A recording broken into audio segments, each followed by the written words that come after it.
বন্ধ হয়ে যাচ্ছে সুরিন্দার ফিল্মস প্রোডাকশন হাউজের অন্যতম জনপ্রিয় ধারাবাহিক রামপ্রসাদ। ধারাবাহিকে প্রধান চরিত্রে অভিনয় করতে দেখা যাচ্ছে জনপ্রিয় অভিনেতা সব্যসাচী চৌধুরী, জনপ্রিয় অভিনেত্রী পায়েল দে এবং সুস্মিলি আচার্য। ধারাবাহিকটিকে প্রথমে সন্ধ্যে ৬টা স্লটে দেওয়া হলে টিআরপিতে খুব ভালো চমক দেখিয়েছিল।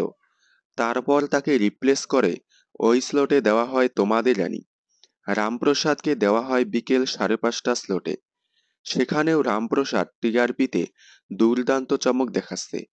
তবে এবার রামপ্রসাদ টিভির পর্দায় থেকেও বন্ধ হয়ে যাচ্ছে। মানে টিভিতে এবার রামপ্রসাদ নামে ধারাবাহিক চললেও বন্ধ হয়ে যাচ্ছে রামপ্রসাদ।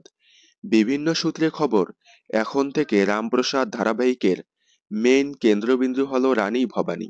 মানে তিয়াশাকেই কেন্দ্র করে এগোবে ধারাবাহিকের গল্প। আর দেখা যাবে না রামপ্রসাদের গল্প।